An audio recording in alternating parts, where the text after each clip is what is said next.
Rand Paul absolutely obliterated Lindsey Graham on the floor of the Senate. This was glorious to watch. One of the greatest things about our country is the Bill of Rights. You know, when we passed the Constitution, many people were fearful that if specific rights were not enumerated, they might be taken away. I think other people said, well, we don't need a Bill of Rights. Who could imagine a time when we would take away the right to trial? Who can imagine a time when you wouldn't get a lawyer or that you could be held indefinitely without a trial? So some people opposed the Bill of Rights and said, we don't need this because it's so obvious that no one in their right mind would ever argue that an American citizen or someone apprehended or accused of a crime in the United States would be held without limit, would be sent to a camp in another country and held forever without a trial. None of our founding fathers ever imagined that could happen. And yet here we are. Here we are at a time where just 4 or 5 years ago, this body passed a bill that says that an American citizen can be detained forever. That an American citizen accused of a crime in the United States could be sent to a foreign camp and held forever without trial. When you mention to this people are incredulous. They're like, who is the person that would object to the Bill of Rights? Who is it that possibly objects to the Fifth and the Sixth Amendment? Well, you're going to hear from that person shortly, because it's one person in the U.S. Senate that objects to the Fifth and the Sixth Amendment applying to those who are accused of a crime in our country. Captured in our country and accused of a crime in our country, this person would deny you a lawyer. This person believes that the entire world is a battlefield, including the U.S., so we need to have martial law. Martial law in the United States. This person discounts the whole presumption that you are presumed to be innocent until found guilty. Why is this a problem? Well, after 9/11, we captured 119 people and we tortured them.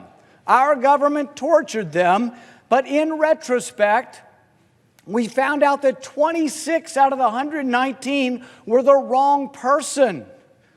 Does anybody remember a time in our history when black people were lynched because they were presumed to be guilty?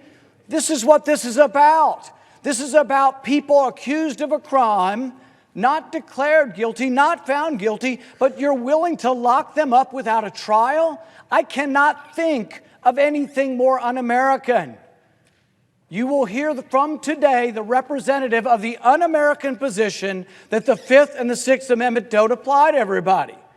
Now, some will say, oh, the Fifth Amendment just applies to citizens, and maybe we could talk about citizens but not non-citizens. The Fifth Amendment says no person shall be held or deprived of their liberty or due process. That means the whole idea of going to court. Nobody captured in this country can be deprived of that. The Sixth Amendment says, in all prosecutions, the accused, not just American citizens, the accused. Now, people will say, but oh, we're talking about terrorists here and they're terrible people. Absolutely, they're terrible people. Everybody would want to punish the guilty terrorist. But do you want to punish people only accused of terrorism? You say, well, oh, it's a terrible crime. We might as well just throw out the Constitution, throw out the Bill of Rights, and why don't we just lock these people up, or better yet, kill them? That is the mentality of lynching. That is the mentality of locking up all the Japanese during World War II. Is that who we are as a people? They will have won after 9/11 if we give up on the Bill of Rights. If we give up on who we are, they will have won. We presume people to be innocent. We don't lock people up because they're Japanese, not any longer. We don't lynch people because they're black, not any longer, because the Bill of Rights applies to everyone. But if you say, well, he's accused of terrorism, he shouldn't get a trial, or she shouldn't get a trial.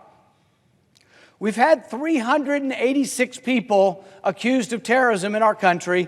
Every one of them have been convicted. The man who killed 13 people in New York City the other day, if I'm on the jury, I vote to convict. But I want to hear the evidence first. I want to know they got the right person. I want to know someone saw him do it, that there is evidence. Not just because he has brown skin, we're going to lock him up and lock him up forever without a trial. My amendment that I've been trying to get for 6 years simply restates the Constitution, restates the Bill of Rights. It says that no declaration of war will allow people apprehended in the United States to be held without a trial. We not only can't get this passed, we can't get a vote on it because certain individuals have such disregard for American tradition, disregard for the presumption of innocence, and disregard for the Bill of Rights, they object to even having a vote. So we've been trying for 6 years to have a vote on this.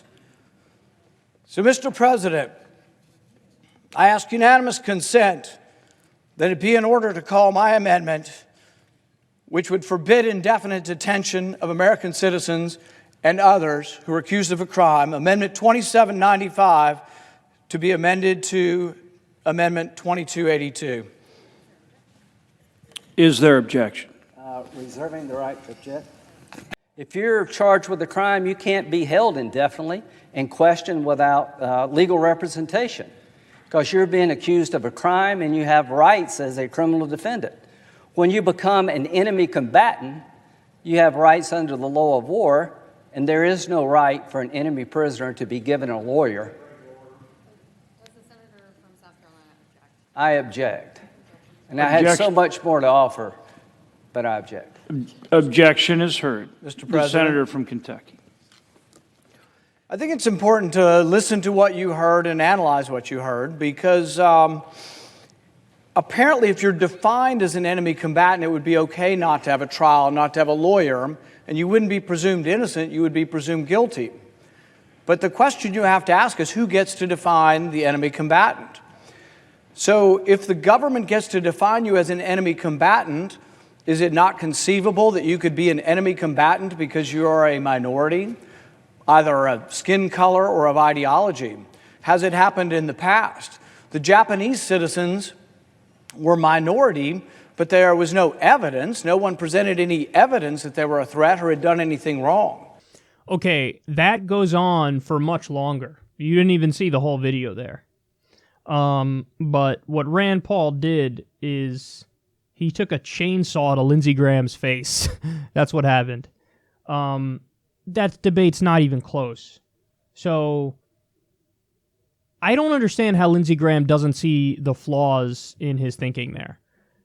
The idea that the government can just declare you an enemy combatant and therefore you don't have rights, I mean, the obvious logical step after that is what? They can declare anyone an enemy combatant. Listen, we already know how shitty the government acts on national security issues. Look at how much stuff is classified. Look at how much stuff is top secret. It's not like all of the stuff that's classified and top secret really should be classified or top secret. It's that anything and everything the government doesn't want you to know, doesn't want you to see, might portray them in an embarrassing fashion, they just declare it top secret. So think about that in the context of this conversation with detaining people. There's an easy way to get around having to do the hard work of collecting evidence, building a case, making sure you're right, showing it in front of a judge or in front of a jury, and having due process and the rule of law play itself out. There's an easy and lazy way around that. Just declare that whoever you got is an enemy combatant, therefore they don't get rights, and giving them a trial is off the table because they're so bad that it's something different, it's something else. It's too dangerous to allow this person to get their fair hearing in a court of law. And so, like Rand Paul points out, this isn't even, like, you don't even need to go to theoretical examples to show how ridiculous Lindsey Graham's thinking is. look at Japanese internment in the United States. We said, I don't know, they're Japanese, we're at war against Japan, therefore collective guilt. We're just going to assume all the Japanese are guilty and they're like spies or something, or they're traitors, or they're some sort of sleeper cell that's going to take down America. Therefore, evidence be damned, rule of law be damned, due process be damned, round them up, send them to a camp. That's the logic of it. And you don't even need to go back that far. Rand Paul gives the perfect example of what happened at Guantanamo Bay and what happened at Abu Ghraib. And, so forget due process, forget rule of law, forget human rights, forget the Constitution, forget the fucking Magna Carta. We were attacked, therefore, round up the bad guys.